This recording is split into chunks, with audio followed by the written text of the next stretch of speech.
Hello, Guardians. Welcome back to Tower Casuals, the Destiny podcast. I am one of your hosts, Corey Deering, and alongside me, as always, is the Jotun Toten, the Vault Dwelling, the Duality Dungeon Diving disciple himself, Josh Finney.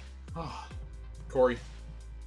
Hi, Josh. Week. It's one of my favorite weeks of the year, but it's been an absolute week. By this time next week, I'll probably look like I just want to die. But no, you'll be fine. Today felt like a whole week, like compressed into like not even 8 hours. Like, well, yeah, I guess like an 8-hour span. Like, I woke up to all that great Xbox news this morning. Yeah, I saw that. The Last of Us trailer leaks. Yeah. Summer Game Fest like happens. Just the $70 version of The Last of Us? God, yeah, the PS4 I'm version. going to go in on that. I am going to briefly go in on that in a second. Yeah, we had Day of the Devs, we had Summer Game Fest, we had the Devolver Showcase. It's been a great but extremely busy day. Ninja Turtles coming to Game Pass. Ninja Turtles, you didn't believe me? Ninja Turtles is coming to Game Pass. I did not believe you. I did a double take when it happened. I actually had to rewind the live video and was like, what the hell is this?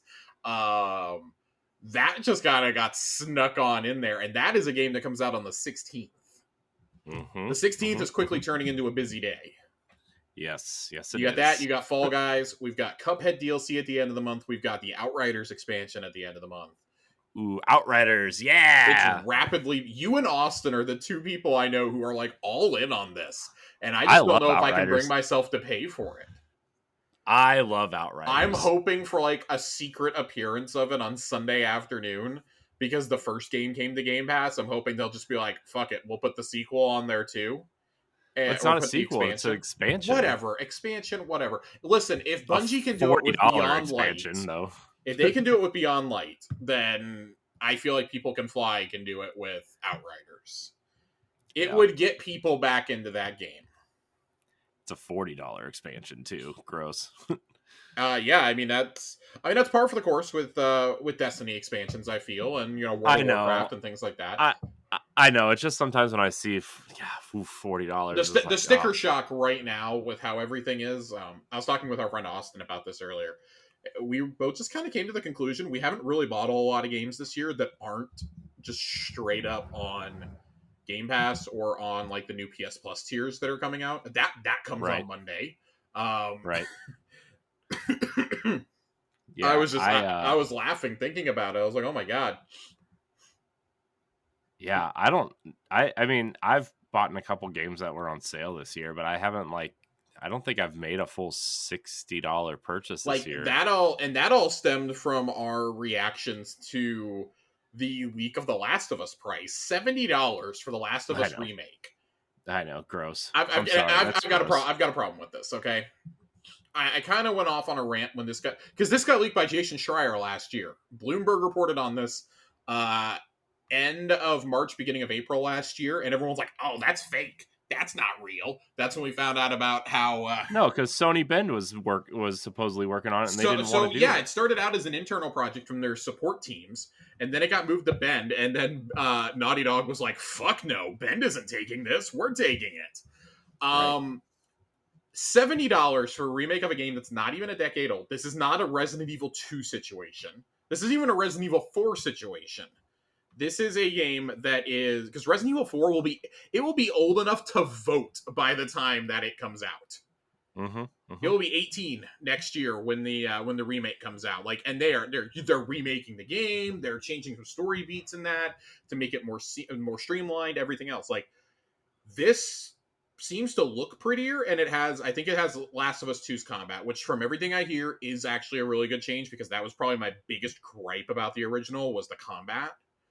But I want to see the game actually running and not just the pre-rendered cutscenes that we saw today. I am still, regardless, this could look like the greatest fucking thing ever made. I'm still not paying $70 to buy this game a third time. I'm simply not doing it. This to me would have been the perfect game to say it's coming out for $70. They did confirm it's coming to PC at the same time. But to also say, hey, at the same time, we're going to give you the PS5 upgrades for The Last of Us Part 2 we're going to give you, and we're going to package it in with the PS Plus tiers. It's going to be part of the Platinum subscription for that month. That's going to be the new game that we add to the Platinum tiers. Right. That would have been the perfect thing to add, and that's not me just saying like, oh, I don't want to play. I don't want to pay $70 for it. No, that's me saying like, I have way better things to spend $70 on than a game that I've already beaten on 2 separate consoles. I don't need to play on it. The remaster version still looks pretty freaking good, man. Yeah. Like, I was seeing some Sony themselves, or I don't know if it was Sony, but it may have been IGN, released a whole bunch of side-by-side shots. It looks they showed them on the same. They showed it during the Game Awards. I was like, which one's the remaster? I completely tuned out. I totally tuned out at a certain point. I was like, which one's the remaster? Yeah. Like, seriously, if it didn't have PS4 underneath one and PS5 under the other one, I don't know if I could have like. We had some of the comparison shots this morning after the trailer leaked, and me and Austin were just genuinely sitting there going, which is which at certain times. Yeah. Like, there were a couple where it was really obvious, but there were a few where I felt like the PS4 version and I'm gonna say almost looked better. Yeah. In terms of like the lighting. And it just, I don't know. I don't see enough there for $70.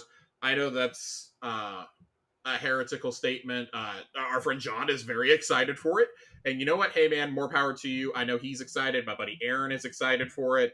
They love The Last of Us. I love the first game. I still have never played number 2. Due to having a digital console and not willing to drop full price money on games when they're fully digital, unless it's like Destiny. I could not get over that. I was like, this is egregious. This is an egregious price for this. I wouldn't mind if it had been $60 for like the remake, Factions 2, and like the PS5 version of The Last of Us Part 2, I would have just swallowed my pride and done it at that point. But Factions 2 is going to be a standalone game, which there are a few announcements that got me as uninterested as quickly as possible as saying, we decided we wanted Factions 2 to be a full-fledged experience. I know. Nope. Pass. Have you seen how 2023 looks yet, my guys? Q1 alone is going to break me. Especially if that God of War delay is real. Yeah, if the Ragnarok delay is real, Breath of the Wild 2, Lightfall, Starfield, Avowed, Redfall. Now, inevitably, some of these are getting pushed to summer and maybe even early fall. But still, if even 4 of those games make it out, I don't know what I'm going to do with myself. And Jedi Survivor? Like, I've had to have these discussions with friends already. Like, I will blow through Jedi Survivor and God of War and probably not even get to enjoy them solely so they don't get spoiled for me, so I can spend a ton of time in things like Starfield. Right. Like, it's absurd. It's absolutely absurd. But, like, even more than that, Summer Game Fest was, like, the worst show today, by far. Day of the Devs was awesome. I liked every single game I saw there. I liked most of the Devolver games. It's just, I get where Jeff is coming from, and there's few people in the industry I would trust to put on an event as a solo individual like I do Jeff Keighley. Yeah. He's very well respected by just about everybody, but this wasn't it. I felt like it was a pretty bit. Last year I felt was a step forward for it. This year was a step back. This felt more like the 2020 show, which I hated. Yeah. This was pretty bad. When you spent, and it was clear they did not plan to spend as much time on The Last of Us as they ultimately ended up having to. We know there was supposed to be a trailer and some discussion about Replaced, one of the breakout indie games from last year's E3 season. And that, due to obvious reasons, it's a studio in Belarus, for those of you who don't know, which is right next door to Ukraine. It is a Russian puppet regime. Sad Cat Studios has made it really clear they are moving their team out of Belarus to Poland or to Finland, I believe, one of the two, so they can continue working on it. GSC has left Ukraine. They're the developers of Stalker. Both are supposed to be big games this year, big indie games for Xbox. Those are both on hold. Stalker 2 is probably going to get pushed too. Well, that is because of the war. no, Stalker 2 is 100%. That game is 2023 at the absolute earliest. I'd be shocked if either of these even comes out next year. Frankly, it's just there's more important things than video games, but it's not just according to the internet, Josh. not according to the internet though. No, man, I found myself falling asleep today, but I was super into Day of the Devs. I love Tim Schafer. Every one of those games looks legitimately fun. I'm here for him. But Corey, I just want it noted that the highlight announcement for me today was Casey Jones coming in Ninja Turtles. So just gonna throw that out there. Best announcement for me of the day. I saw that and immediately thought of you. You were not the only person who said that. There were at least 4 or 5 people in my timeline going, this is a legitimately awesome announcement between Casey Jones being in the game and it coming to Game Pass day one. Well, the thing is like, and we're going to get to Destiny, I promise, guys. But like, my biggest thing was like, they announced Splinter. I'm like, okay, that's cool. Splinter would be cool. Where's Casey Jones? They announced April O'Neil as a playable character and not Casey Jones. I'm like, where's Casey Jones? Ever since they showed April O'Neil, I'm like, where's Casey Jones? Where the hell is Casey Jones? That's been my only ask for this game, and they answered and they delivered. Now all they have to do is deliver an amazing game with 6-player co-op. Oh my god. Game Pass party next weekend. Yeah, six player co-op, man. I was not going to play. It's been well documented. I am not a Ninja Turtles guy. Never watched it growing up. Never understood it. I will play this game, hearing that it has 6-player co-op. This is what I wanted Killer Queen Black to be. So yeah. I will play this.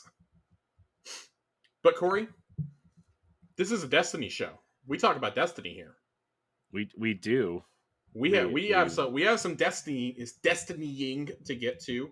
We're gonna talk a lot about the story tonight. The story's taken quite a few turns in the last couple of weeks. We haven't had a huge opportunity to really cover it, so want to delve into the story aspects of it, what we've seen so far this season. Talk about that awesome cutscene this week. One of the most heart-wrenching things Bungie I think has ever made. Yeah, what are you doing to me, Bungie? What are you doing? Yeah, to me? What are you doing to me? Talk a little bit about the direction, maybe the rest of the season that we know. Do some lore corners and answer some questions. But first, we're going to dive into the TWAB. There's not a whole lot in here this week. There's not a lot in here because there's other things I want to talk about. There are other things that we want to talk about. So let's go ahead. Let's get this TWAB pulled up. Let's do it. Before we dive into the TWAB, though, while this is loading, my computer's taking forever, of course. I wanted to kind of touch on Iron Banner a little bit. I said last week I didn't really want to talk too much on it because I had not had a chance to dive into Iron Banner too much at that point. I'd gotten one solid night in and a couple matches in on Wednesday. I played probably about 50 or 60 more matches last week after that. It wasn't until the weekend that I started really hitting a lot of the bugs that people were having. The spark disappearing through the map. There were there were just emote parties whenever that would happen on the map, which was really funny. Of course, you had the one asshole who always had to come in and kill everybody to get stats up. The sparks just didn't appear. You had to sit there and hang out until, if you had happened to be tied, you had to wait till the tiebreaker sparks came up. It wasn't bad. I got caught in the infinite respawn glitch twice. Thank God it was mercifully with like 15, 20 seconds left on the clock both times. So it just ran out the clock doing that, and the match mercifully ended. I didn't have to quit out and miss out on my XP, but my XP counter was busted at one point. It was not counting progress on my Titan, which was really frustrating. Really? That's the one thing keeping me from that seal. I did do both my resets. Upon hearing that they were going to give me 600 XP per win, I grinded out those wins. I grinded out an awful lot of Iron Banner Rift, and I'm not completely unconvinced that should not just be the default setting for rep in this mode. Yeah. No, I'm kind of with you there for sure. I experienced a lot of the same things you did, like no rift spawning or falling through the map or whatever. And like Mitch and I were just like, what's going on? And then on top of that, we were playing with my one friend who plays on PC, And of course, Mitch and I were the only 2 console players in the match, so we were just getting wrecked. Oh yeah, you get absolutely steamrolled. I have that problem when we play with John. He's on Steam, and meanwhile everybody else in the party is on Xbox. And I'm like, dude, you can't take us into PvP when you're playing on PC. There is a definite difference here. Yeah, we were just getting smoked the whole time, and then like it was just not fun. It's not fun. I don't mind Rift overall. I just mind when I'm clearly the only person trying to play the objective on my team and everybody else is treating it like team deathmatch. Yeah, I mean, I don't mind Rift either. I just more objective was not having. Yeah, I just wasn't having a good time with this version of the conclusion I came to at the end was fun mode. I think it's really fun if you're playing with a bunch of people. I personally had a bit more fun playing solo. Which I know is really weird because that's where a lot of the complaints I've seen are people who are in the solo playlist. And yeah, it can go one of 2 drastically different ways. I never really had a match where I was totally shut out. I had maybe 3 or 4 of those, but I think most of those came from playing with friends. In the solo playlist, I think I got it once. We scored at least a point or 2 every other match. So it didn't feel horrible, but things I would do to change it, I would bump from 5. If you're going to keep it at 5 points, you need to have a mercy rule kick in if somebody goes 3-0. Otherwise, I would say lower it. Even by lowering it by a point would help. Even bringing it down to 4. I've seen, Paul Tassi suggested it should go down to 3, and I hard disagree on that one. Hard disagree. If Disjunction was the only map, then maybe. But hard disagree with taking it down that far. I think at that point it's just impatience. I actually don't really care for the new map at all. To be honest with you, I liked it once I started learning it. I love the tunnels underneath. Yeah, I don't know. I think just this whole experience with playing against PC players has ruined my whole experience in general. I mean, I don't blame you. I don't blame you at all. And so maybe the next time it rolls around, I'll play by myself or just with console players and see what it's like. But I just did not enjoy myself at all. It was not good. I would say beyond the obvious glitches. The loot system also needs to be looked at. I think the focusing costs are way too high here. And I said the same thing about Gambit focusing as well. Those drastically need to come down in terms of cost. You can't charge 100 legendary shards because how many times do we see veteran players complain they have no legendary shards from infusions and things like that? I have 33,000 of them because I don't use mine hardly at all. And even I think the cost is a little bit too high. It's fine to keep that at Saint because that is an endgame activity as far as I'm concerned. Iron Banner, especially without the light level cap now, is something for everybody to experience. You need to drastically lower those costs, 10 legendary shards or something a focus. Yeah. I don't know. I don't know what else to tell you because I think that's just frankly absurd. This is where I think keeping tokens actually may have helped you. You could have used tokens to earn tokens every match and then use them to focus your Iron Ingrams. I think the rewards track was a little bit rough. Keeping the shader on a second reset that's a tough look.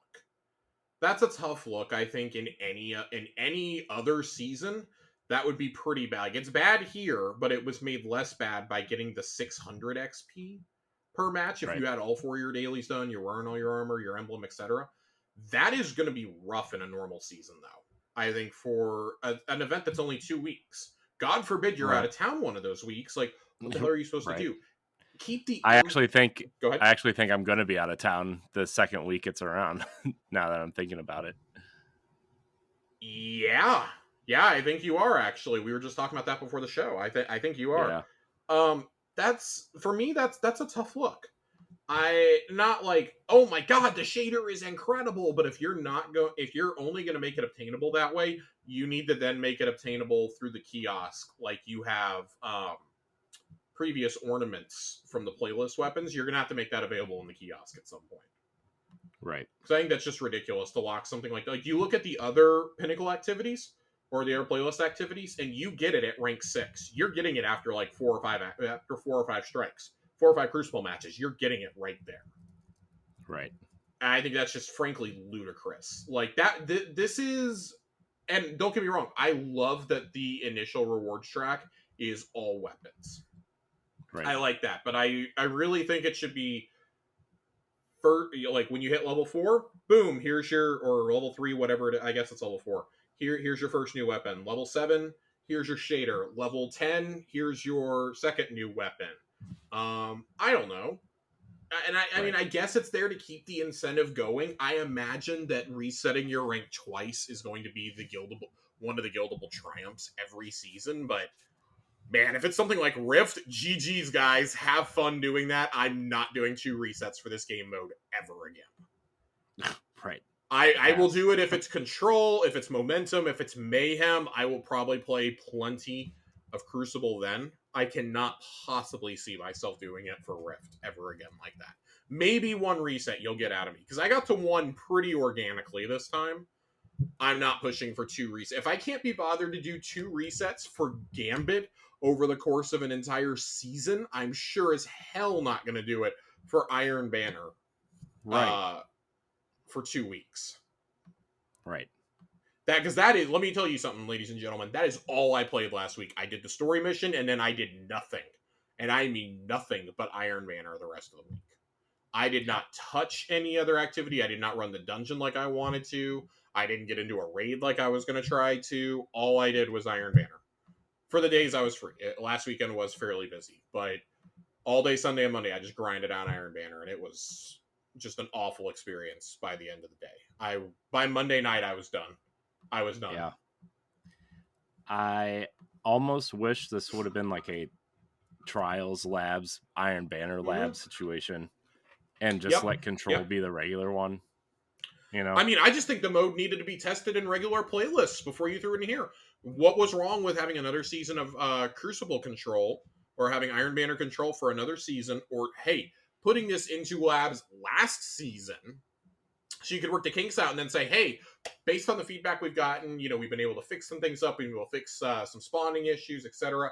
We're going to make this the Iron Banner mode now this season to see how you guys treat an objective mode for this, beyond just go stand in a circle and then kill each other. Right. And I don't think that experiment really went the way Bungie wanted. I'm glad that there's like 6 or 7 weeks between now and the next Iron Banner. Next Iron Banner won't be until Solstice is over, I believe. But it's still wild. This is still absolutely wild. It's certainly not. There were people being really hyperbolic on Twitter and on Reddit last week going, oh my god, this is worse than the Trials relaunch. No. Sit down, please. The nephews of Destiny, please sit down. You have no idea what you were talking about if you think that this is genuinely worse than Trials of Osiris launching the week that the United States went into lockdown for COVID-19. Right. There is nothing that could possibly be worse than that season's launch of Trials. And then guess what? It stayed broken for like a year and a half. There is no possible way that this is worse than that. There's no way. There's just no no freaking way. Mm-mm. So, like, people who were calling on, as a prominent voice in this community, I'm calling on Bungie to restore control for the rest of Iron Banner for this season. And then just seeing, like, one of my favorite content creators replying to these people going, my dude, it's been 2 hours. You need to calm down. Right. Like, God almighty. But, Corey, do we have any final Iron Banner gripes, any final feedback before we actually get to the TWAB that we promised? I mean, no, except for the fact that the armor is still ugly. But oh, yeah, the armor still looks like shit. I mean, it's the same armor that's been there. It's not like anything's changed on that front, but it's still ugly. I'm going to say it until it changes, and then I'll probably say it again because I'm a Titan. Yep. So TWAB, man, there's really not a lot here. The main thing here is talking about airborne effectiveness, airborne accuracy, really. God, there's There's a lot of math in here. Math is hard. There are a lot of people who are very, very upset about this change. I am a lowly hunter who does not use stompies, and I do not use shotguns, so I don't really, I guess, grasp how in-air accuracy is affecting a lot of players. I know that puts me kind of at a disadvantage. But the main thing that I want to focus on here is there's a little paragraph here, and I saw a lot of people really upset about this one. I want to try and provide some sort of context if I can. The Season 17 patch notes included a line that incorrectly stated all primary weapons have their airborne accuracy penalty removed. This should have been qualified as, at 60 airborne effectiveness, all primary weapons have had their airborne accuracy penalty removed. Now, this, for reference, the numbers, okay? The numbers that we're talking about here, this is the accuracy cone, okay? So 30 AE, similar accuracy to pre-season 17 Icarus script, suitable for jump shots at mid-range. For example, a hand cannon's accuracy cone at 30 AE is 0.48 degrees compared to 0.47 last season with Icarus. 60 AE fully removes the airborne accuracy penalty and allows for more accurate, longer-range airborne shots. The reason why people are upset about this is it implied that all airborne penalties were removed, when in reality you still needed to really build into that, and a lot of people really aren't sure how to build into it. It seems like it's one of those secret stats right now that on paper, all your super PvP vets are going to be able to build around this as they introduce solutions, because if we scroll down a little bit further, in Season 18 and beyond, we plan on giving players a few new ways to build into the stat, including making the stat visible in the weapon inspection screen and updating some exotic weapons so we felt could use a bump to airborne effectiveness. That is not good enough. I want to be really clear. That is not good enough. That is not just a typo. That is a major fucking difference between what was put out there and what is here now. And I'm trying really hard not to overreact on this, because I've seen some, again, really hyperbolic takes like, oh, they did it maliciously. But this is a continuing issue that we have had. This is not the first instance of having patch notes be put in incorrectly. And I'm not going to sit here and point fingers and go on a witch hunt and name names. That's not what we do here. But holy shit, like, the person who has been responsible for these patch notes, whether it's the person writing the Schwab or it's coming from the team, has got to, like, quadruple check their work some more. This should not have taken 3 weeks into the season to have been realized and addressed. This should have been something that you knew, like, the second it happened. Mm-hmm. When that Schwab went out, that big beefy boy that we covered, and you realized it went out the door like that, is nobody proofreading these? Is nobody on the team, like, looking over that? I'm sorry, if I give somebody some work that has to be put into a presentation, I'm sure as hell gonna want to see that in context. Right. Especially if it's going out to, like, 1 million something players. Right. So you already have people in the community overreacting and literally, not joking here, sending actual threats to members of the development team, to the community team. They have chased Kevin Yanes off of Twitter, who is the senior sandbox designer of the game, over the Twilight Garrison, his comments about Twilight Garrison never coming back. He literally got death threats and got harassed off of Twitter. People are so just... So this is why I'm resistant. Not that I think anybody who listens to this show would participate in anything like that, but I don't want to give any fuel to the fire. Like, I have noticed a specific pattern with a certain person who happens to be on whenever there is a major fuck up to information that has been put out there. So there's got to be some kind of quality check. This is not just a referendum on, hey, Bungie needs to be more clear on communicating this information and be like, hey, we fucked up on this. This is something that one should not have taken content creators and the player base screaming about it for you to take a look at. This should have been noticed right away when it was not put in the Schwab like that. When you had all those other numbers and all that stuff, airborne effectiveness and things like that. 2, you're telling us this the day before the first weekend of trials. We already went through only 2 Iron Banner weekends, and you waited till after Iron Banner to address that. And 3, it's just like, I just come back to it, like, is nobody like, is there not play testing happening with some of these changes? Is there not some overview being done on the patch notes when they go out? What processes need to change on the back end to make sure that players are getting the information that they need, the accurate information that they need? Right. Because I'll be real, this is kind of sad. This is like this is kind of like borderline pathetic that this is the fourth or fifth apology we've had to get in probably the last 8 or 9 months about patch notes or about information not being presented in context in the TWABs. And it's becoming a noticeable pattern, and that's really frustrating. Like, as a player and as somebody who tries to cover this game, that is immensely frustrating to me. Like, set aside the fact airborne effectiveness, okay, whatever. Like, when it's a hidden stat like that, you have to tell us this, because so many people use things like dim to create their builds, and that's the only place where it's visible, is when you can see something inside the API. It's not even something visible on the fucking weapon right now. Like, you made such a huge deal about changing air accuracy, and you didn't add it to the weapon inspection screen this season? What were you thinking? Like, what goes through your mind to think that? And I just, like, I'm not mad, but I am really irritated about it. Like, it's another little pebble that's being thrown into the cog of, guys, this would have been so much simpler if you could have just told us, like, 3-4 weeks ago, hey, this was put in incorrectly. This is how it should read. Go nuts. I think we all would have taken it differently. You probably still would have gotten a pretty bad reaction from the community overall, but I think it would have been a whole lot less than, 12 T-minus 18 hours till Trials comes back. Here you go. Have fun with this information going into week 1. Right. Or week 3, weekend 3 of the season. Again, after you've already gone through an entire week of Iron Banner and did not address it or bring it up. Right.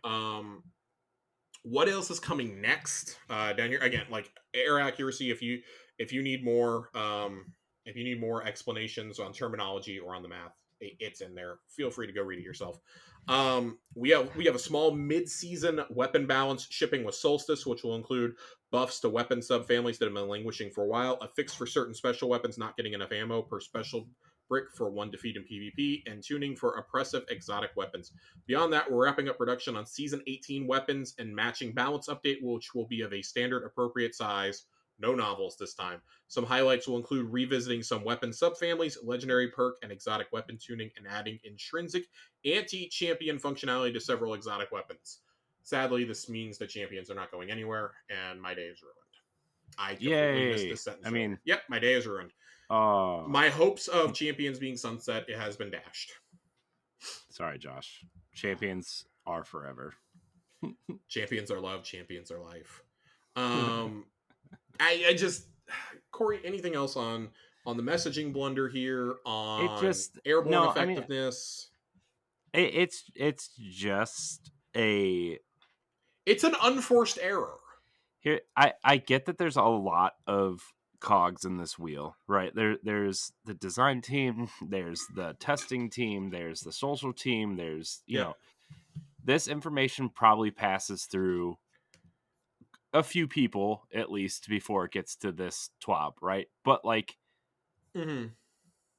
there needs to be some sort of better, not just communication, but where I work, anything that goes on our website, whoever's writing it is not allowed to publish it because there needs to be a second set of eyes always. Yep. Right. Yep. And this is why we have editors. Yeah. So, I mean, there needs to be, even if it's not an editor per se, just somebody who can double check it and say, okay, look, this looks right. This looks right.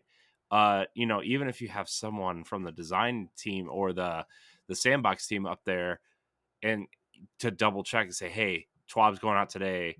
And I know that, they're not exactly all in the same room, right? But like, you can shoot an email saying, hey, do these numbers look right to you before I send this out?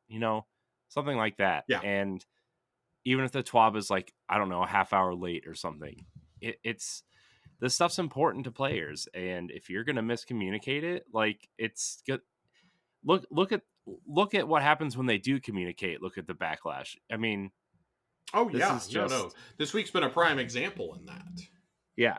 So I mean, death threats, you should not be threatening people by any means. It's just a video game. But also like a lot of people take this game seriously Yeah, and you want to make sure you get those players that do care the right information. I mean, there are people who have built their entire, gaming career out of this game, out of Bungie Right. games, out of Destiny. I mean, and like I think Dado had a pretty nuanced take on this earlier. He was just like, man, some of y'all are really overreacting to this. It's really not that big of a deal. And then there were some content creators again who I really respect. I'll throw his name out there. I talked about him a lot in the show. Ascendant Nomad, really like his Uh-huh. stuff. He was downright furious about this. He was like, "This is borderline," basically saying this is unacceptable. This cannot keep happening. Like this is not the first time it's happened. This is a pretty big fuck up as far as I'm concerned.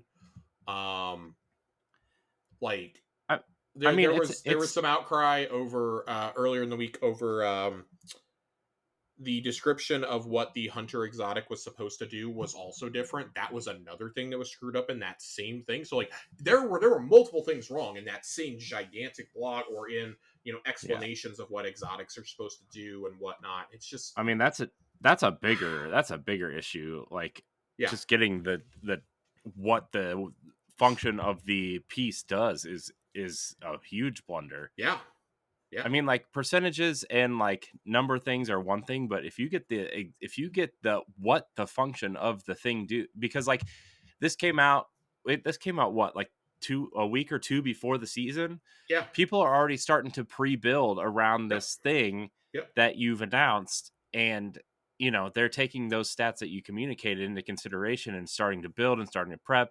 That way, they don't have to do as much work when it actually comes out, and they can kind of play around with it. And like if it's not what you said it was, that's a problem for people who take their build super seriously.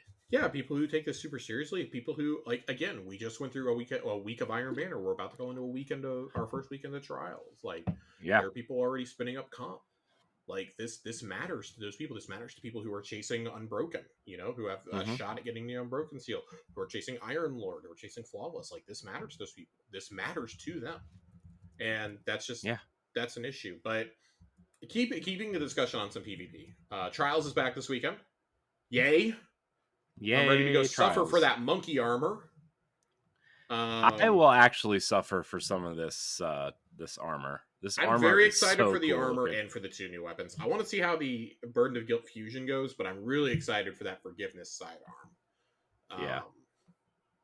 Turned in my couple trials ingrams I still had. Sadly, did not get the weapons I was hoping for. I did get the chest piece, and I got another Aisha's Embrace. But there Ooh, are two more legendary cosmetics you can chase as well. The Falcon's Chase Sparrow, which is seen here, pretty that sleek. sparrow looks Got a lot cool. of feathers on it, and then there's going to be that little like ram ghost shell. It looks like almost.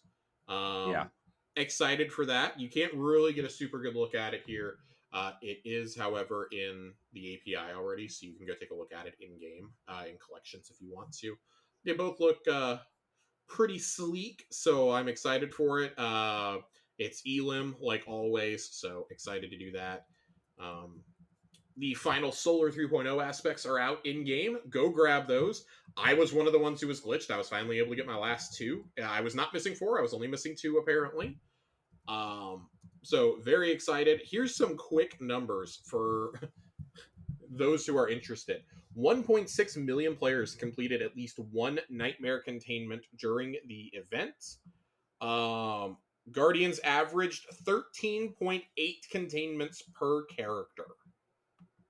That's Wow. wild because I think you had to get to like 15 million or something. That's some wild numbers. Hmm. One dedicated player completed over 390 containments over the course of this event. And this event, for reference, took about 10 to 12 days to do. In the first 24 Wow. hour, one Guardian did 78 nightmare containments. What? I have done like maybe 30 of these things total, if that. If that. That's wild. There's a special little solar emblem here that you can go redeem. The code is in the TWAB for you guys.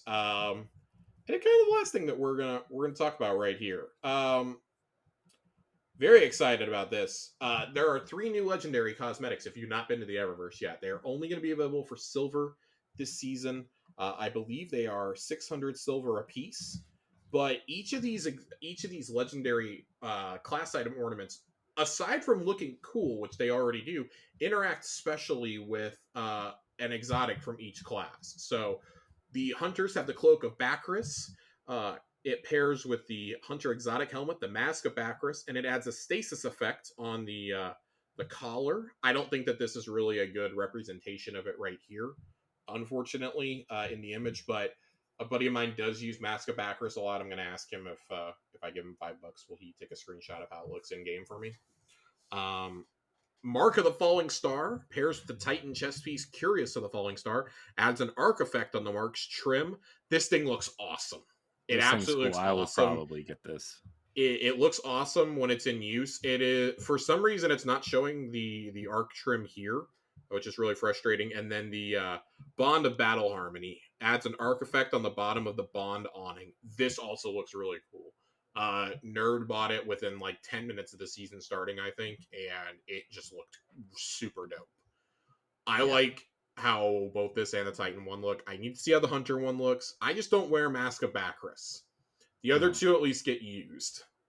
I don't really have a reason to run Bacchus that much, unfortunately. I hope this is a fun little experiment they did. I want to see them do some more of these in the future. Especially when it comes to hunters with cloaks. I'll buy every single cloak. I don't care. I'll do it. I kind of want to buy the Titan mark also. Heck, Yeah, I want to buy all 3 of them, but I don't want to spend that much money on classes I don't play. Right. So that's cool there. I really, really, really like that. The Pride Strike team has some words for us here. June month is Pride month, of course. We talked about the 2.0 pin last week with the new prismatic emblem. Really spiffy emblem here. I think it's this year we have a really fun and colorful ask of the community, but we think it's better requested with equally colorful quotes. Show us your pride, Destiny fans. Show us your best Destiny LGBTQ plus headcanon. Light is a spectrum. Why limit yourself to a single hue? Show us the Rainbow Guardians. And show us your, and this is from Sam Bartley, presumably, one of our lovely community managers. Show us your gay Destiny. Safe for work art, please. So to clarify what we're trying to say, we're asking you to show us your Destiny-themed Pride art, and those of the non-artist variety, never fear, we have something for you too.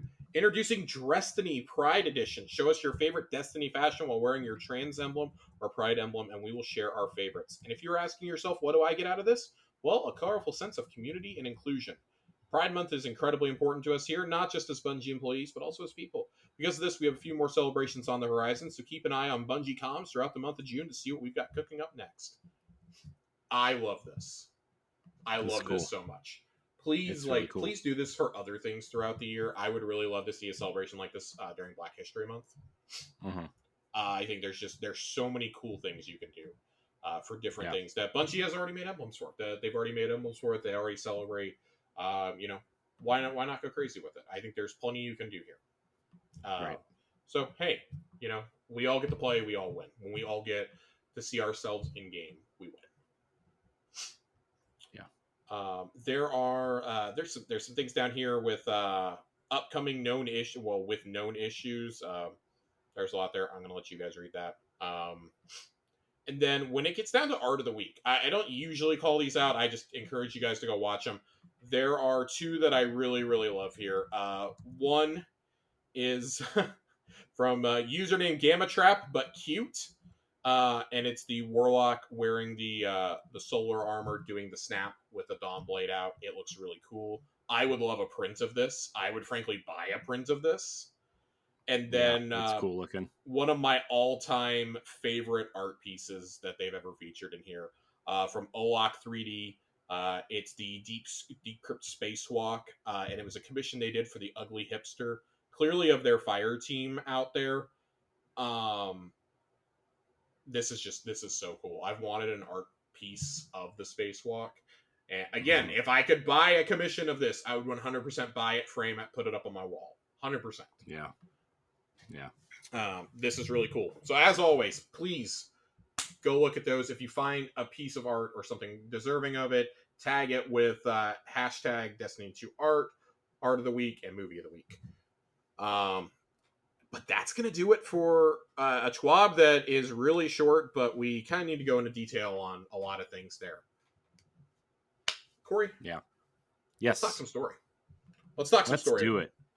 I want to talk about the story. I want to talk about the story. We talked a little bit about that opening mission, week 1. When you encounter when you go into Callus's throne room and you have to escape and you encounter the Nightmare of Galran on your way. I find it interesting that Galran is still like, maybe he's like the Leviathan's nightmare at this point.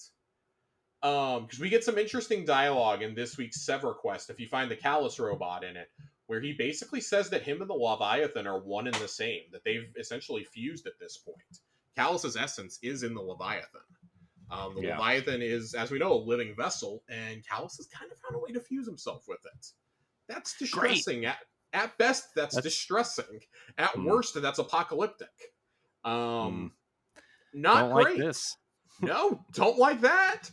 So it kind of makes sense, I guess, that Galran is kind of haunting parts of the parts of the Leviathan at this point, especially Callus's throne room. We do, of course, see him as the first boss in the duality dungeon. He's the first one that you fight there, clearly on Callus's mind still, and of course we end with Keitel. I think it's interesting that Destiny is this story. You know, we talked about it last year, where and we talked about it briefly a couple weeks ago, where we think of it as a game that on the surface it's bang bang pew pew aliens, but last year we really dug into things like racism, xenophobia, bigotry, sabotage, insubordination. There were a few other themes, of course, that poverty, refugees, and somehow this game about pew pew bang bang was telling those stories better than any other fiction that was currently out there in video games, at least. It was doing something that a lot of other video games are too afraid to touch on when they're real world games. And yet somehow a sci-fi epic that has me killing a giant worm god is also teaching me these things. And is talking about them. And the company behind them is taking real world stances on things. It's adding, a canonical LGBTQ romance to the game with two of its most popular and most revered characters in Osiris and Saint 14. This season, they've decided that they're going to Bungie's going to become like our personal therapist. They're going to become, our trauma counselors. And man, I really hate their uncanny ability to be timely with this. But we saw it with Crow the first 2 weeks. Eventually Crow conquers his, and you actually see Uldren's spirit in the light, hanging out in the helm now. He's hanging out over there by the Crown of Sorrow. I'm sure that's not going to come back to bite us in the ass. Nope. Definitely not. This week we met a character that we haven't met before. We've heard her mentioned in canon, and I don't believe we ever knew her name. We met Sarifa. I love this.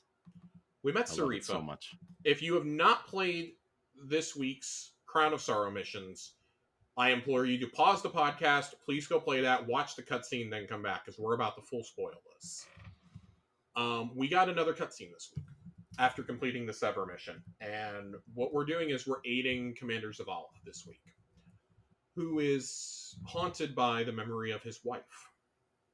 Yeah.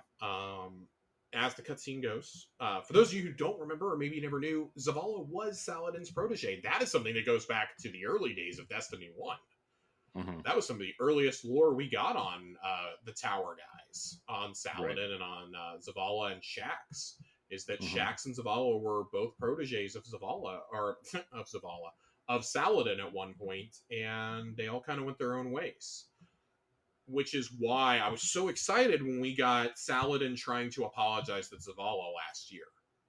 And it was that much more impactful that, Savathun drives the wedge between them, but he still becomes the ambassador to Keitel and ultimately becomes her war counselor in the role that she wanted Zavala in a year ago. Mm-hmm. Albeit unwillingly, but he does it to save Crow's life. And, we see these decisions start to weigh on Crow over the course of this season, but finally coming to terms with, I was Uldren. Uldren did these things. I did not. I'm different than him, but we're also not so different at the same time. That kind of confronting our traumas is what can bring out the best of ourselves. Right. Not just for ourselves, but for other people. And I love that he addresses it by saying, if the hunters will have me, I'd love to bring some organization to them. I didn't know Cade, but everything I know of him, basically, I'd like to replicate that. So, further hinting that he will become the Hunter Vanguard at some point. Thus, ultimately, ironically, fulfilling the Vanguard dare. Right. Zavala's mission, though. You get down there, and you see Zavala just crumpled. And it's the only time I've ever wanted to be like, can I give an MDC a hug? Right. Can I activate my emote and just, crouch down with Zavala and just hug him? Because I feel like that's what my Guardian would do. He wouldn't just stand there fucking silent. Right. Not even Ghost is saying anything, and that's just kind of alarming. Like, okay, guys, I know we had to trim the budget, but we didn't have to trim it that much. If there was ever a time for Ghost to speak, I feel like it's here. But I love that Eris is the one narrating the cutscene. You see Zavala and Saladin, and Sarifa is a medic who comes to Felwinter's Peak at one point, and is talking with Zavala. Her and Zavala hate each other at first, but they grow to love each other. And it's really powerful when it shows her bandaging one of his wounds, and as this happening, you see it glowing, and it kind of indicating there's a bond. Like the bond has been sealed between them. He falls in love with her. And they ultimately leave. He basically runs away with her in the night. He tells Saladin he's leaving, and it's discussed in the lore piece from this week, which I can't access because of the APIs. But he leaves his Iron Lord's medallion behind. Mm-hmm. As a message powerful. to Saladin. Yeah, it's very powerful. They come upon a convoy that's been ambushed, and there's a baby crying. And they raise the baby as their own, as their son. Hakim. And unfortunately, it's not to last. We get the impression that Hakim grew up. We don't know quite how old. I would say at least 15, 16, judging by how he looks in the cutscenes. And a Elixni raid happens again. And in that, Zavala goes out to protect his farm. We find out Zavala was a farmer. Yeah. Farmer Zavala. Can you imagine Zavala in some overalls with a straw hat on? It's pretty great. One of those, the pitchforks and a little straw. Well, back in my day down in the South. Tobacco. Yeah, he's chewing tobacco or something. Yeah. Hakim decides, despite Zavala's orders not to come out there, goes out there and is killed. Yeah. And it destroys Sophia and Zavala. It absolutely destroys them completely. And they decide the grief is too much to bear. And they go their separate ways. Zavala goes back to the Iron Lords, and she goes back to a community of people. Eventually remarries, has a daughter. I'm sure that's going to come into play at some point. Right. She has a daughter. We know that. And then after she passes, Zavala goes to her and Hakim's graves all the time, regularly. Mm-hmm. He's held this with him. We have to assume for at least 700-800 years. He's carried this with him. Right. And it has weighed on him so much. And we had some lore last year that talked about her, without giving her name, I believe. I want to research and find that piece of lore because I want to read it next week, when presumably this part of the story will reach its conclusion. But right, it kind of gives some introspection into why Zavala is the way that he is, ultimately, why he was so protective. We brought up how he reacts after Cade's murder by Uldren, and how when Ikora is furious and wants to storm the reef, and Zavala tells her, no, I will not lose you as well. I will not lose my other friend. I will not lose one of the only other people that I actually can depend on and tell my secrets to. I will not lose you as well.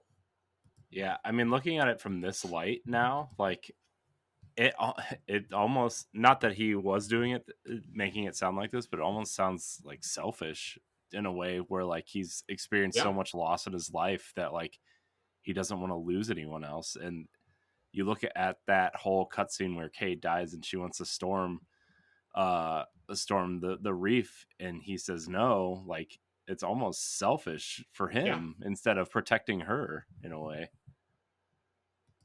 So. Yeah, it's just this wild story that's going on, and it's powerful. I don't know how else to say it. Like, it's one of the most powerful things they've ever done, because anyone who's ever lost someone that they love dearly, whether it be a friend, a partner, a parent, you understand exactly what Zavala is going through at that time, especially if you, in any way, shape, or form, feel responsible. Liana, one of our community managers, shared a story on Twitter earlier today about when she was younger, about 20 years ago, I think is what she said. And a friend of hers was killed. Um, I don't know, killed by, I believe it was by a drunk driver. I don't know if maybe she was. But she's carried that with her all this time and just had to kind of get it out there.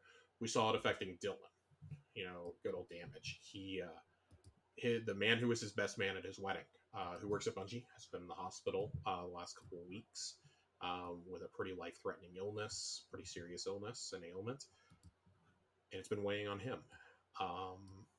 I've shared before, I have my own struggles, with depression and, with people that I've lost. And I think the older you are, the more likely it is that you've experienced something that this may, and I don't say this lightly, that may trigger you. It may trigger a response in you. Like I played that, and I was like, wow, that may be enough Destiny for me for the week when I played that on Tuesday afternoon. I was like, I don't know if I'm going to go back and do any more story stuff this week, because that hit me so hard. And I think it's very powerful that Eris is the one doing it, because Eris is probably the only character before Crow, obviously before Crow, to ever overcome the demons of her past and her own nightmares. We obviously help her through that with the Xenophage quest. And man, I don't think that really, like, trying to explain it and explain the rationale here really, like, does it justice. But I think it's very poignant that this comes 2 years into a global health emergency. Some of us are just now, getting back to society for the first time. Things aren't back to normal per se. But basically everybody is like, oh, well, it's over now. And no, a good chunk of us are like, no, it's really not, and, kind of dealing with the collective emotional trauma, I think, of the last couple of years is bringing out some pretty strong feelings too right now. So I guess I would just say, like, to anybody who maybe is struggling, when you play this awesome story, it's arguably the best cutscene they've ever done. We talk about things like the Saint, which was so important for Saint 14's character moving forward, and for setting the story. It's been almost a year to the day since we got that as well. In fact, I would say it's been about a year to the day. Getting some of these Savathun cutscenes. We talk about Saint and Mithrax fighting together. Like, those are all cool. This is game changing on a different level. On a level of, where is the story willing to go? What are they willing to say while you're going pew pew bang bang? What emotional beat are they going to put behind this? What message are they going to send you? And I really think what it is this week is, and this whole season is, you are not alone. Like, I really think that's the message that Bungie's trying to get across here. And I think that's kind of at the core of all their games, whether they've overtly said it or not. Whether it's the bond between Chief and Cortana, Keyes and Johnson, both Keyes and Johnson.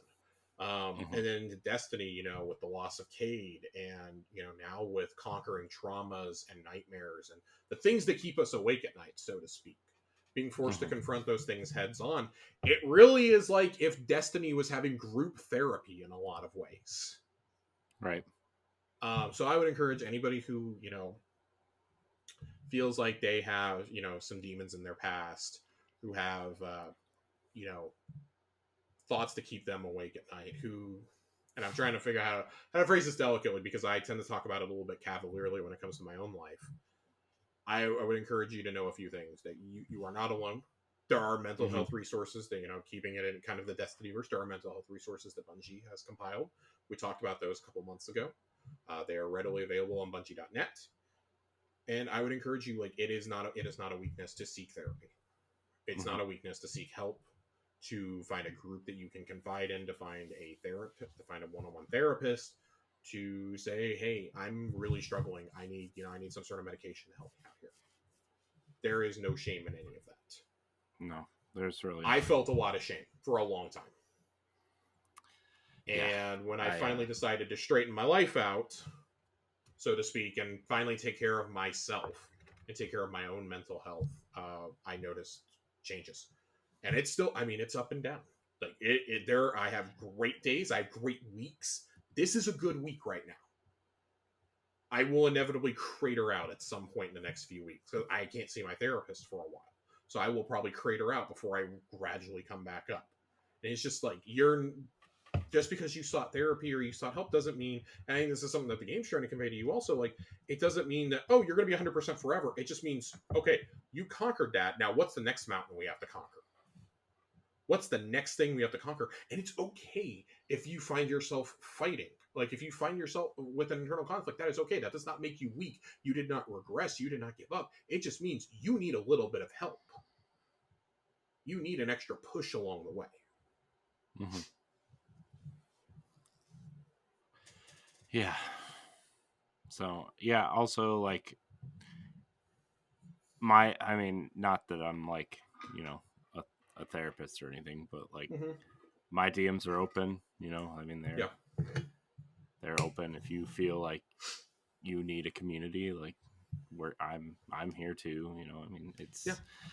I don't know how much help I can be, but I'm always willing to listen to our friends in our community and stuff. So, because like Josh said, we've all been through a lot, and Josh and I in particular have been through things too. It's, yeah. So Yeah. So I don't really know if there's anything else to say there. Just it's a really powerful story beat this week. This whole season is a really powerful story beat. I saw some people going, "Oh God, we got another season of Crow and his problems," and I think this is actually what a lot of Crow's storyline has actually been building to. Since he found out who he really was, he was trying to find out from the minute that we met him in Season of the Hunt. He was trying to figure out who he was, and that secret was being kept from him. The tower was totally in agreement. He does not need to know. And then Savathun goes and tells him in Season of the Lost, when we're trying to keep him from her. That's how he ends up working with the Cabal and with Saladin, really becomes Saladin's protege. Commits the act that he does in Season of the Risen, which it was just him wanting to be friends with the Scion, thinking the Scion is doing this against his will. Oh, I'll free him and we'll go get ramen together. It's really something that innocent. And then, he has to realize, like, he's still a kindergarten. Oh my God, my actions have consequences. Mm-hmm. This is a guy that from the minute he was risen as a guardian was being killed by other guardians for sport because he was Uldren. And I think one of the most powerful messages that we've learned through Crow's storyline over the last 2.5 years is that your past does not define you. Your previous actions do not define you. And there's always room for meaningful change and for atonement. I think it's one of those powerful, like, subtle things that his storyline can teach us, going all the way back to when we start reading his lore about when he was first resurrected and things like that. They were laying the seeds in the lore for years here. And to see the culmination of it this season, and I really do hope this is the end of Crow's story for quite a while. But more importantly, I hope this is the first chapter in a new story for Zavala as a leader. Mm-hmm. Because it feels like a jumping off point here. Because, the third person we're going to deal with is clearly Keitel. So how is Zavala's trauma going to help Keitel overcome the trauma of Gaul and her father? Right. This kind of feels like a twofold, right? Like, it's the end of the beginning for Crow. Yep. Right. And feels like the beginning of the end for Zavala.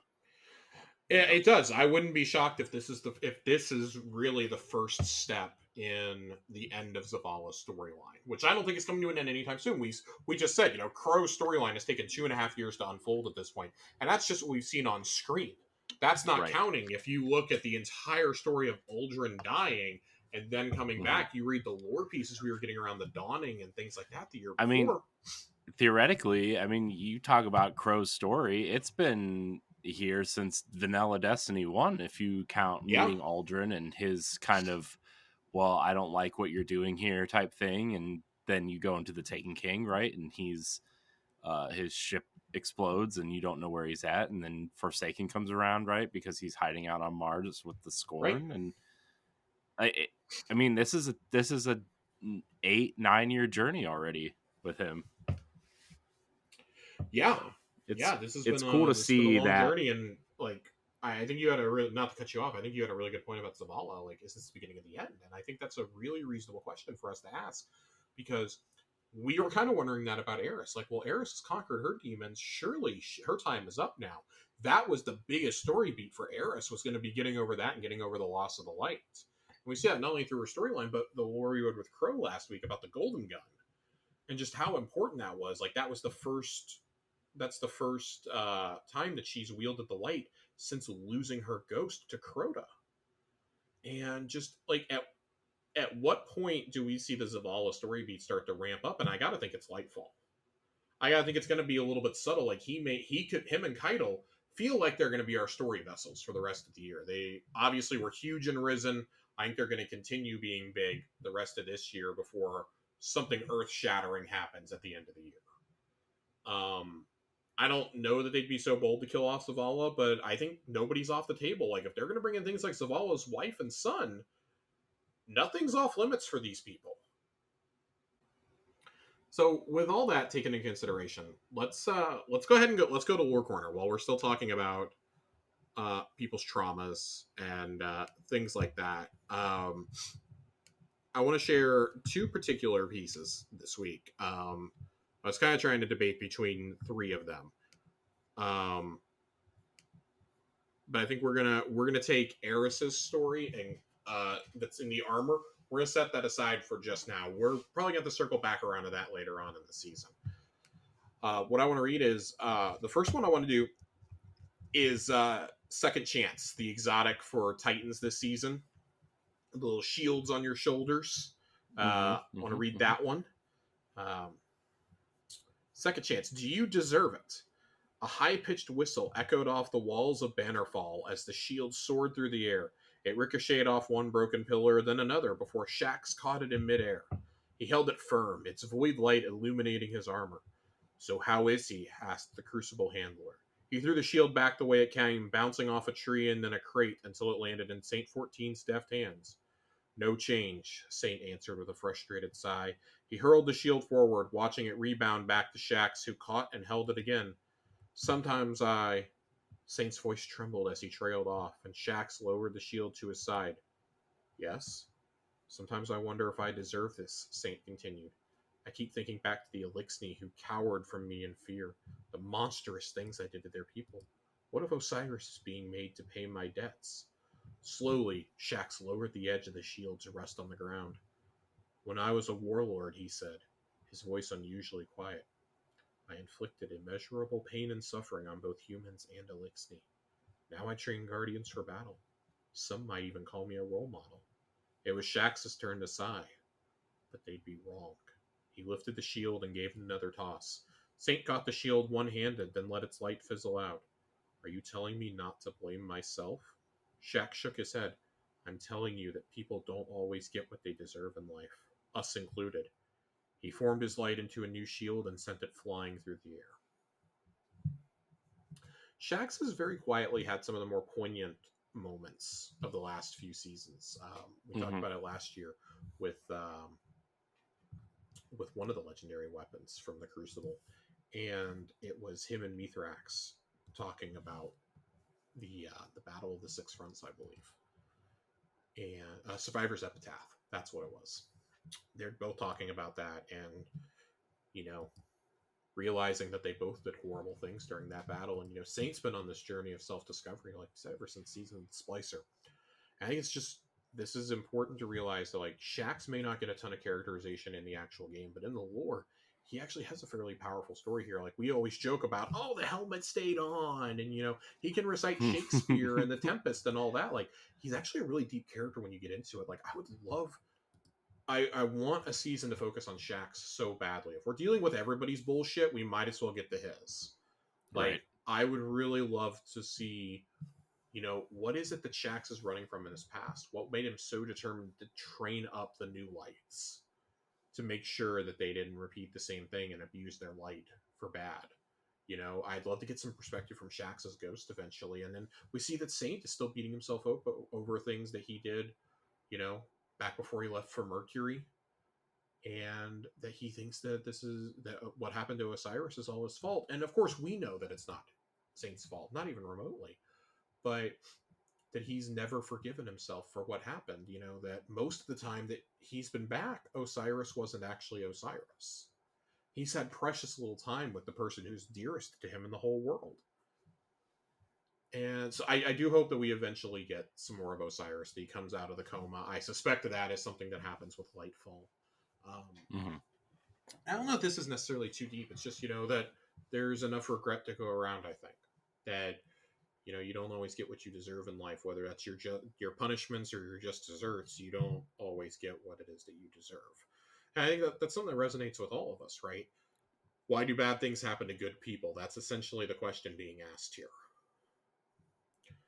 But I think to get further into that, we need to read our second piece, which is the Trespasser Exotic Sidearm.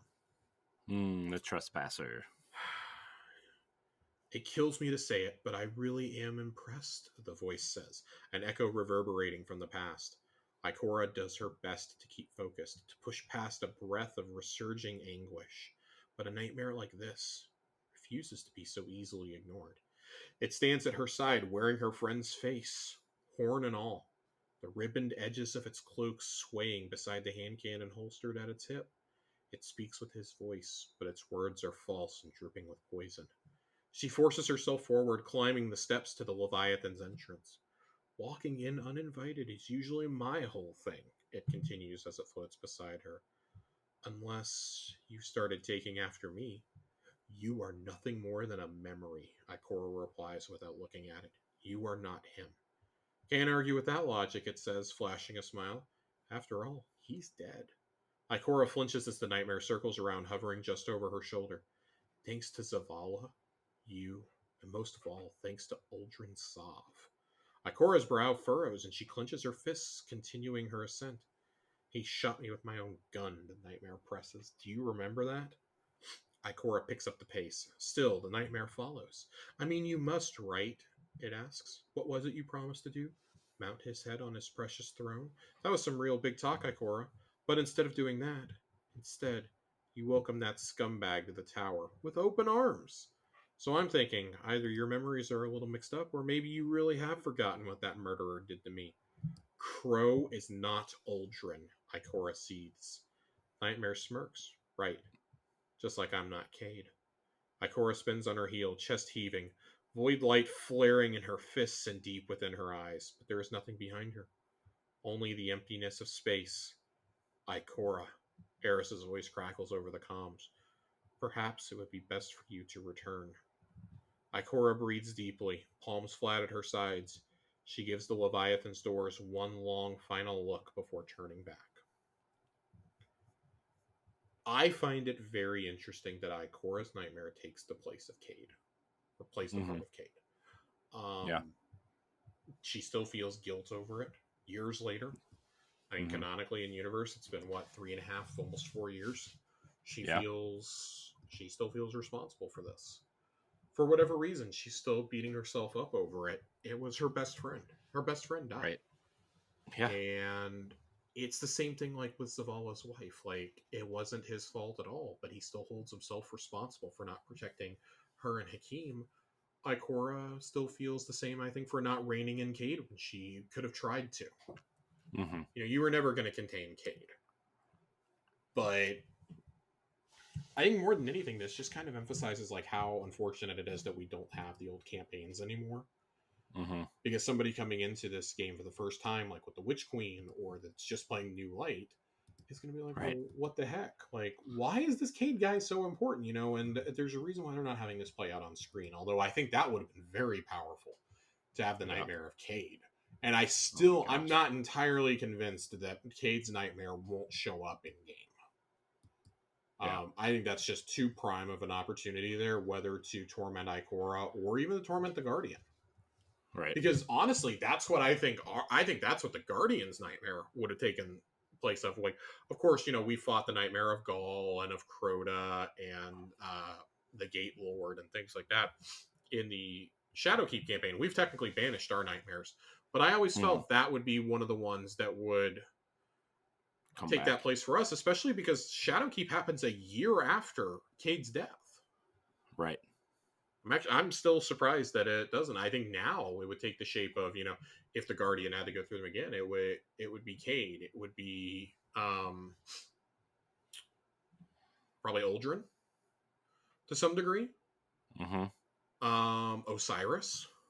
Definitely Osiris. I feel like Savathun would be the big one.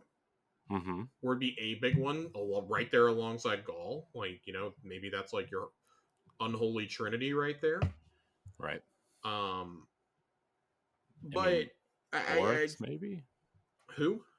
Oryx at all? Yeah, I mean, Oryx would do. I mean, we were fighting nightmares of Oryx like way back in the day. You know, we fought him in the Reckoning too. Right. We fought shadows of it. Right. I think it's just fascinating to see like who haunts each character and what they're really holding with them. You know, and I think Ikora's to take the shape of Cade is interesting. I would have thought Ikora's would have taken the shape of the Speaker, possibly. Because she failed to save him in the attack on the tower. She went to go try and secure the Speaker, while we went to go fight Gaul, and then we all lost the light. Right. Maybe they just couldn't get Bill Nighy to come back and do the voice anymore. I don't know. Maybe. Yeah, but you could get somebody. Get Nolan North. You could get Nolan North. It's okay. Yeah. No, I mean, you could probably get somebody that could imitate his voice. I mean, it's a distinct voice. Pretty easily. I bet a halfway decent voice actor could at least imitate it, right? Yeah. That would be my general thought. But I just think, like, especially as we start getting into more of the context of the nightmares of this season, I think these are two pretty powerful things to keep in the back of our minds. Like, Saint may not be seeing nightmares. He's living one, though.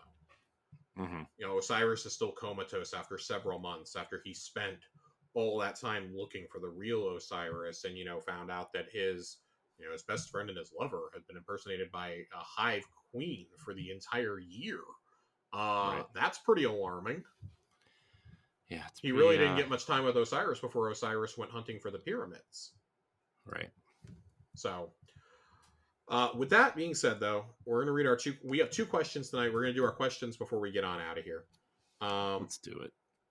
Let's do it. I'm getting them pulled up right now. So our first question comes from Tomcat in Socks. Question for tonight's show. Nice. Can you take a few minutes to explain which mods stack and how much of a difference those stacks can make? Love Tower Casuals. Love the show. Well, Tomcat, I actually went digging for some answers for you because there's a few mods, namely the Warmind Cell mods, that if you read the description of them, it says these mods do not stack. Copies of this mod will not stack with each other. Whereas other things, like specifically the Charged with Light mods, will stack. I tend to run a Charged with Light build a lot. I run 2 high energy fires usually. If I don't have any spaces for anything else, this early on in the season, I'm typically running a couple high energy fires, and then those will get swapped out gradually for combat style mods out of the season pass.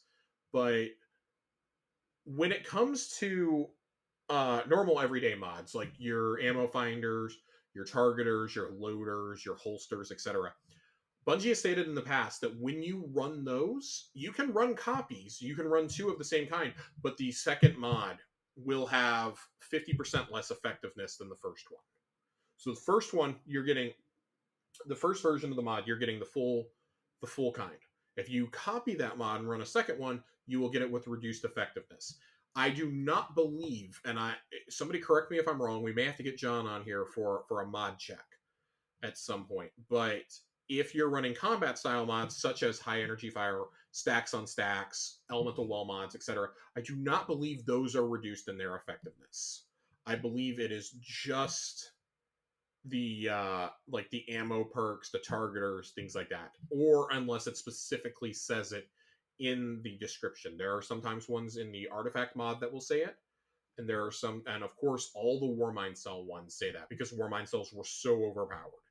I do not believe it applies to Charged with Light or Elemental Wells, though, when you go into combat style. I do not believe so. I'm going to do a little bit more investigating on this this next week and make absolutely certain. I saw your question not too long before we started recording, so I want to make sure that we get the full context in there for you. So this may be part one of a two-part answer. Yeah, I would actually like to hear John's, because I mean John is our kind of, at least for me, especially being a Titan, he's the one that always, I'm like, hey, I need a build. Can you tell me what some mods are, what armor pieces I need, that kind of thing, and he always builds me a great build. Maybe we can revisit this question when he comes on again next week. Maybe, or whenever he comes on next. We're gonna try our hardest to get John on here next week. I want him to come on and talk weapons with us as we start approaching episode 100. I want to get builds and stuff like that out of the way so we can just celebrate the week of Bungie Day. Right. We'll get him on here though. Some other resources I would highly recommend to you.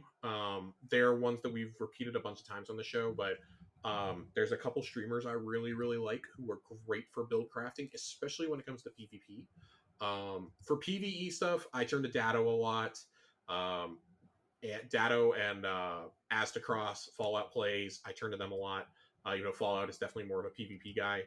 And then for PvP style stuff and builds, again, Fallout plays, Ascendant Nomad, cool guy games, and True Vanguard sometimes has some really good builds.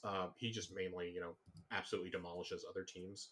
But he has good PvP strategies as well for builds. I know Datto had a guide at one point, I don't know how up to date it is, of easy builds for people who are new to mods or who are intimidated by mods.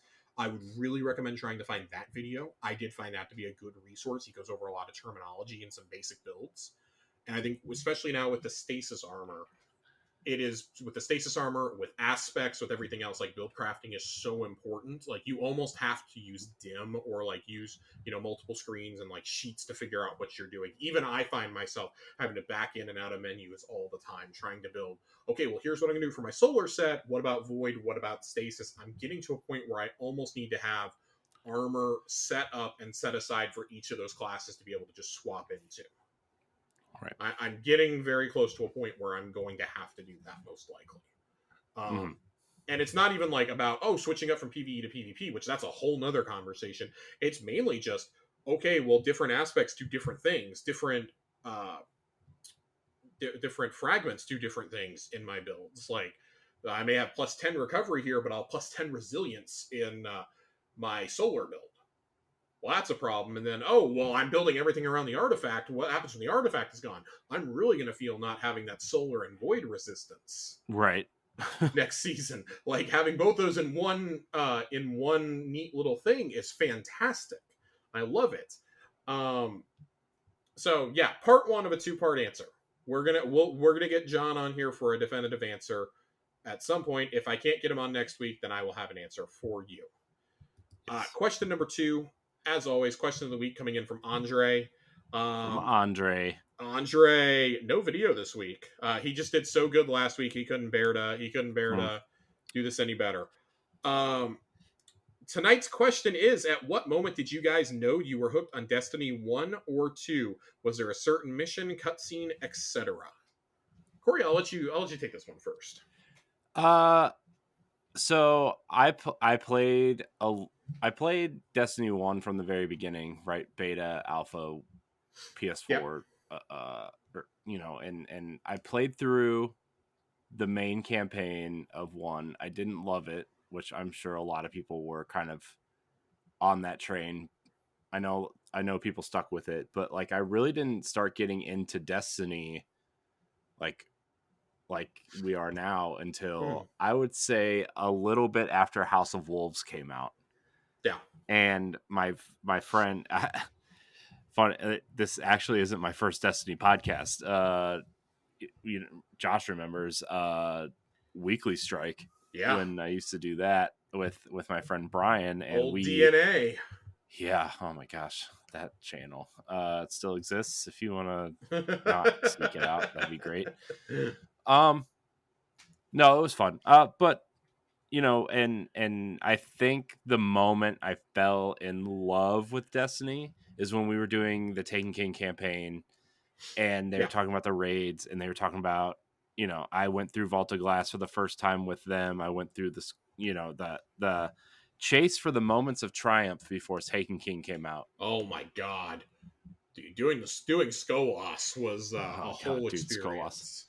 Dude, Skolas was easily one of the worst experiences. Not, and That's where not I that think it. the terminology loser lap was coined in that fight. Yeah. Oh god, that was just. And then, but I think the moment I fell in love with Destiny is when we were leveling up for the Taken King. We all took off work that day. We all waited in that dumb queue. Remember when the queues were there? I do And remember that. my wife asked me why I got up at 5 o'clock in the morning. I'm like, don't worry about it. And I Yep. played we were grinding that whole week to play the Taken King that weekend. And we got through the War Chief on opening weekend, and we were trying to figure out Gogoroth. But then once we finally got it down, we were doing the hard mode of Taken King in and out in like 45 minutes.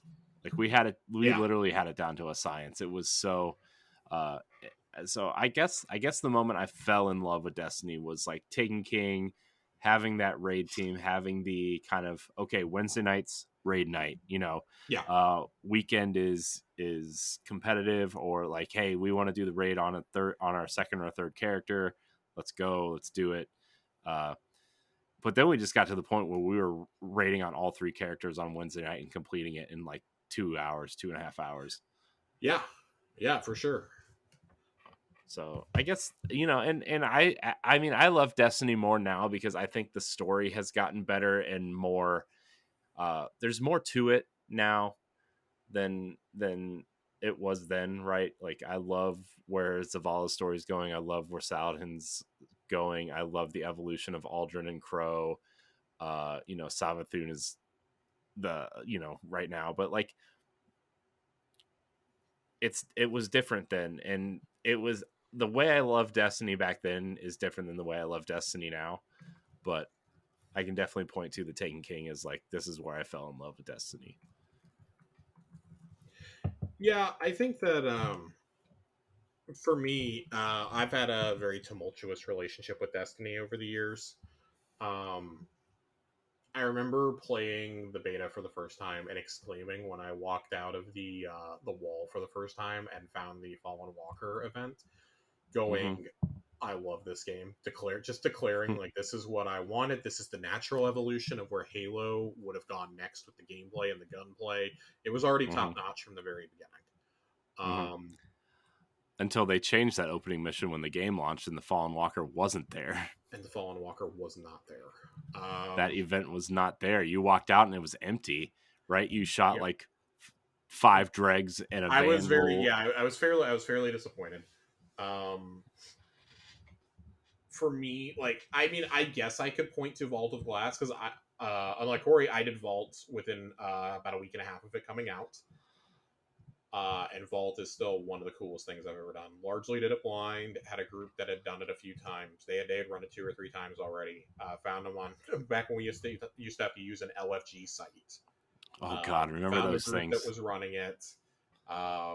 Made some great friends out of it. I played Destiny 1 with those guys for the rest of its run. That was my raid group through that LFG. They were high as fuck, but they were great.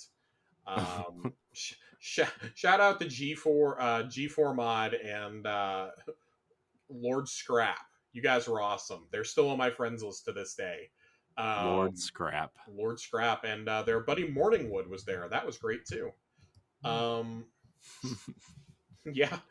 Oh, early 2010s names, 2014 names. Oof, it was rough. Hmm. I would say the moment I really fell in love with Destiny, though, probably wasn't during Destiny 1. As much as I liked the Taken King, I still did the same thing I did with Vanilla, and I bounced after a month.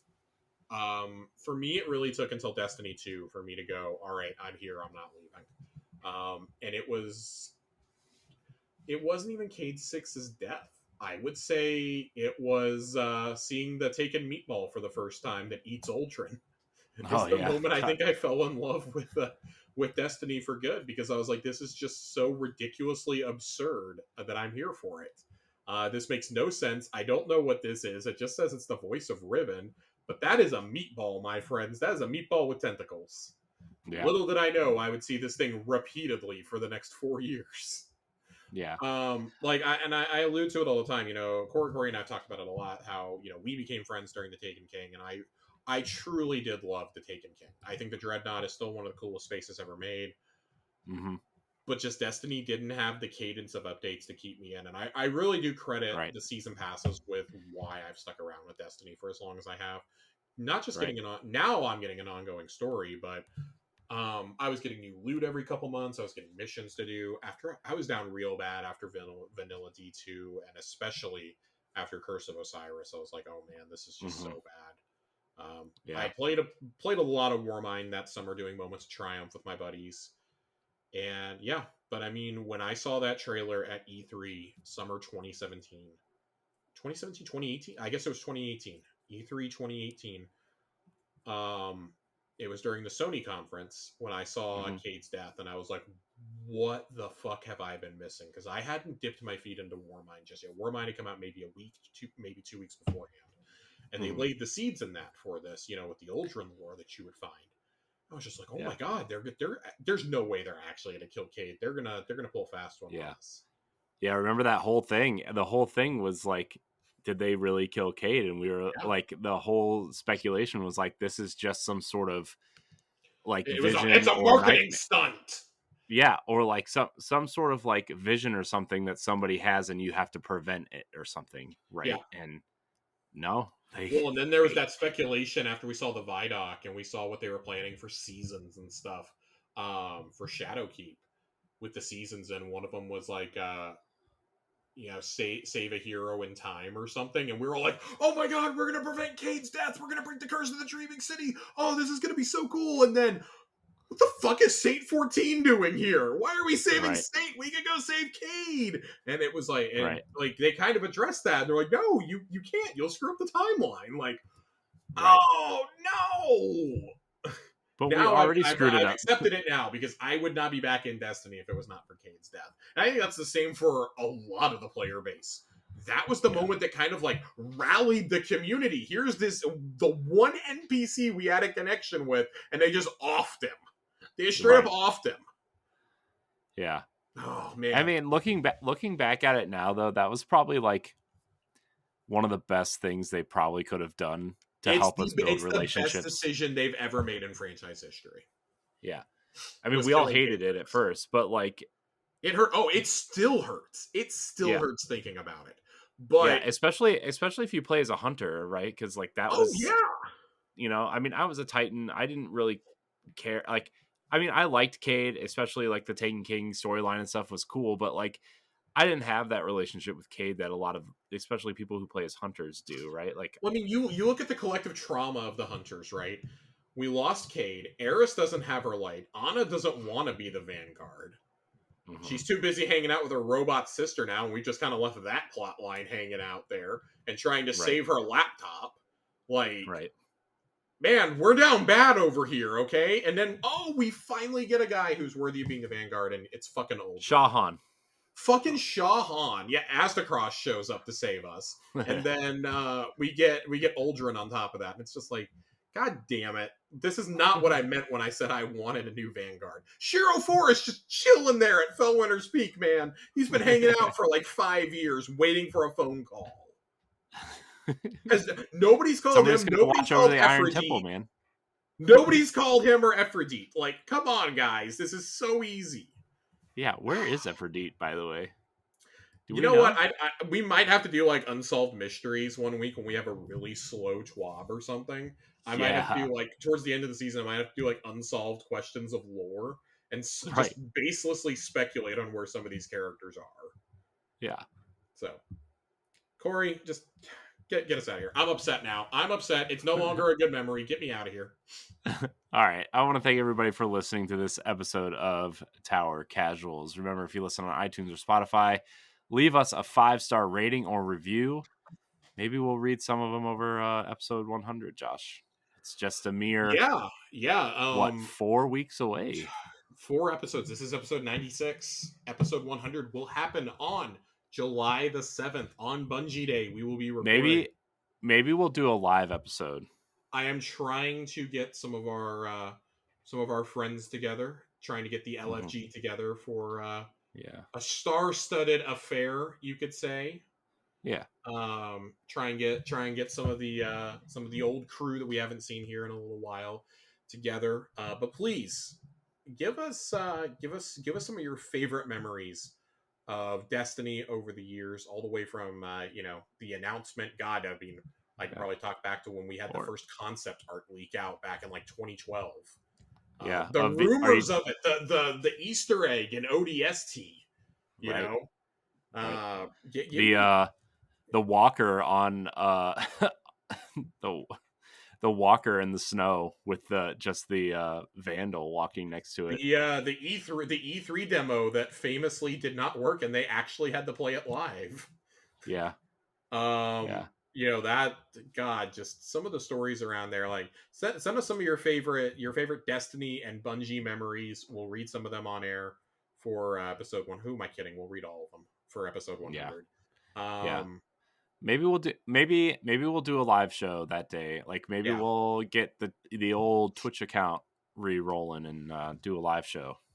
Yeah, Corey and I will plan it out. We'll have some more definitive plans for you guys next week. I do want to do some special stuff for episode 100. I may even have a giveaway to do. Giveaway. Yeah, I may have some things laying around to do as a giveaway. If the Bungie store shipped any quicker, then we could do more giveaways. But that's beside the point. Oh man! As always, you guys can find me at Josh_Finn, 2 N's on Twitter. I'll be talking a lot about the Xbox Bethesda showcase on Sunday. Yeah, and I think Corey and I are going to do a show on the Boss Rush Games channel that night. Yeah. Well, recapping everything. Yeah. And if I'm on any other 90 streams, minutes. Yeah. If I'm on any other streams, I'll let you guys know. But we have a lot to talk about between that, and then there's the extended showcase next Tuesday that I'm very excited for. Right. Need some of those Todd Howard game demos. Yeah. Bring gameplay or you're fired, says Phil Spencer. That's basically what he said. Corey, you can find me at I am Corey HD on Twitter and Instagram. If you want to follow my other podcasts, you can. The Boss Rush Podcast and Nintendo Power Block. You can check those out. Yeah, that's it. You can follow us on Twitter at Tower Casuals and Instagram and all the other places. I want to thank everybody for watching and or listening to this episode. And until next time, we love you. Goodbye. Bye-bye. Bye-bye now.